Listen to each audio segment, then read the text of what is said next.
Hello Year 5, it's Miss Clarkson here. Myself and Miss Sutton thought it would be a good idea to make our own YouTube accounts. Therefore, you'll be able to listen to myself read Skellig and Miss Sutton read Cosmic. Those are the books that we did not get to finish at school, so it'll be a good chance for you to listen along so you can hear what happens next. We hope that you are all well and keeping safe. We are missing you all very, very much, and we cannot wait to see you hopefully very soon. Well done for all of the amazing work that you have done so far. We are very, very proud of you all and impressed with all of the excellent work we have received. Please make sure you get your mums and dads or whoever you are at home with to send us in some of the work to our class emails. We really, really enjoy reading and seeing all of the amazing work you are getting up to. Don't forget to continue going on to busy things, as there are lots and lots of fun assignments we are setting for you all. Hopefully see you soon and stay safe. I'm going to start reading now, chapter 12. Dr. Death was there when I got home. He was in the kitchen with Mum and Dad. He had the baby on his knee. He was fastening her vest up. He winked at me when I came in. Dad poked me in the ribs. I saw how flat Mum's face was. "It's this damn place," she said when Dr. Death had gone. "How can she thrive when it's all so dirty and all in such a mess?" She pointed out the window. "See what I mean?" she said. "Bloody stupid toilet. Bloody ruins. A bloody stupid wilderness." She started crying. She said we should never have left Random Road. We should never have come to this stinking derelict place. She walked back and forward in the kitchen with the baby in her arms. "My little girl. My poor little girl. The baby has to go back to hospital," Dad whispered, "just for a while, so the doctors can keep an eye on her. That's all. She'll be fine." He stared out of the window into the wilderness. "I'll work harder," he said. "I'll get it all ready for when she comes back again." "I'll help," I said, but he didn't seem to hear. We had bread and cheese and tea.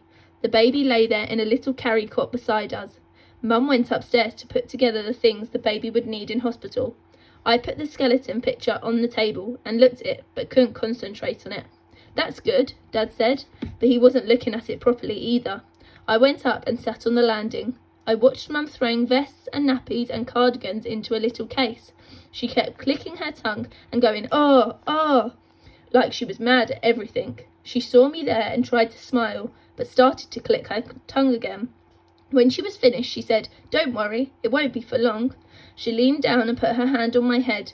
"What are shoulder blades for?" I said. "Oh, Michael," she said. She shoved past me like I was really getting on her nerves. But when she was halfway down the stairs, she stopped and came back to me. She slipped her fingers under my shoulder blades. "They say that shoulder blades are where your wings were when you were an angel," she said. "They say they are where your wings will grow again, one day." "It's just a story, though," I said. "A fairy tale for little kids, isn't it? Who knows, but maybe one day we all had wings, and one day we'll all have wings again." "Do you think the baby had wings?" "Oh, I'm sure that one had wings. Just got to take one look at her. Sometimes I think she's never quite left heaven and never quite made it all the way here to earth." She smiled, but there were tears in her eyes. Maybe that's why she has such trouble staying here," she said. I watched her, wondered what she'd say if I told her now about the man in the garage. I didn't tell her, though. Before she went away, I held the baby for a while. I touched her skin and her tiny soft bones. I felt the place where her wings had been. Then we went in the car to the hospital. We went to the baby's ward and left Mum and the baby there. Dad and I drove back to Falconer Road. We sat in the big, empty house and looked at each other. Then he went back to painting the dining room walls. I drew a skeleton with wings rising from the shoulder blades.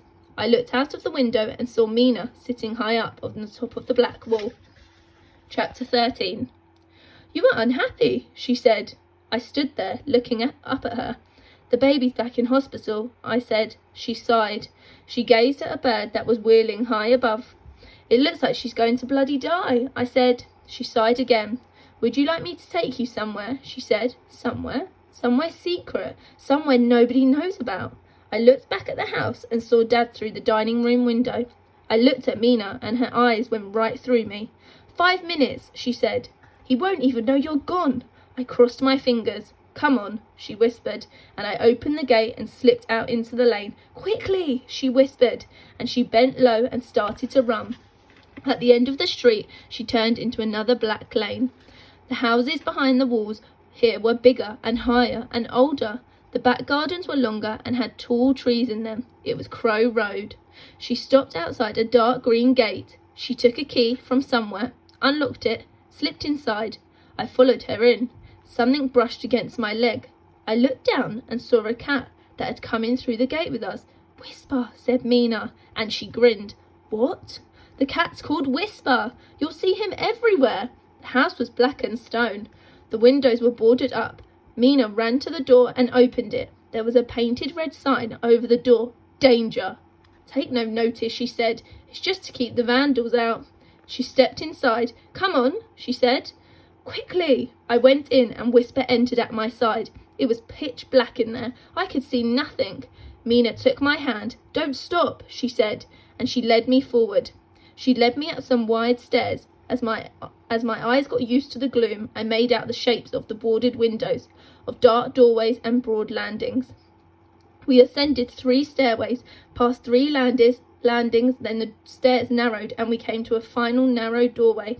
"The attic," she whispered. "Stay very still in there. They might not want you to be there. They might attack you." "What might?" "How brave are you? They know me and they know Whisper, but they don't know you." "How brave are you? As brave as me?" I stared at her. "How could I know?" "You are," she said. "You have to be." She turned the handle. She held her breath. She took my hand again, led me inside, closed the door behind us. She haunched down on the floor. She pulled me down as well. The cat lay quietly at our side. "Stay very still," she whispered. "Stay very quiet. Just watch." We were right inside the roof. It was a wide room with a sloping ceiling. The floorboards were split and uneven. Plaster had fallen from the walls. Light came in through an arched window that jutted out through the roof. Glass was scattered on the floor below the window. You could see the rooftops and steeples of the town through it, and the clouds turning red as the day began to close. I held my breath. The room darkened and reddened as the sun went down. "What will happen?" I whispered. "Shh, just watch. Wait and watch." Then she trembled. "Look, look." A pale bird rose from some corner of the room and flew silently to the window. It stood there, looking out. Then another came, wheeling once around the room, its wings beating within inches of our faces before it. 2 settled before the window. I didn't breathe. Mina gripped my hand. I watched the birds, the way their broad, round faces turned to each other, the way their claws gripped the window frame. Then they went, flying silently out into the red dusk. "Owls," whispered Mina. "Tawny owls." And she looked right into me again and laughed. "Sometimes they'll attack intruders, but they saw you were with me. They knew you were okay." She pointed to the back wall, a gaping hole where some plaster and bricks had fallen in. "That's a nest," she said. "There's chicks in there. Don't go near. They'll defend them to the death." She laughed at my stunned silence. "Come on," she whispered. "Be quick." And we left the attic and ran down the broad stairs and out of the house and into the garden. She locked the door and the garden gate, and we ran through the lanes to our wilderness. "Tell nobody," she whispered. "No," I said. "Hope to die," she said. "What?" "Cross your heart and hope to die." "Cross my heart and hope to die." "Good," she said, and she ran away with Whisper at her heels. I stepped back through our gate, and there was Dad, beyond the dining room window, stretching up to paint the walls.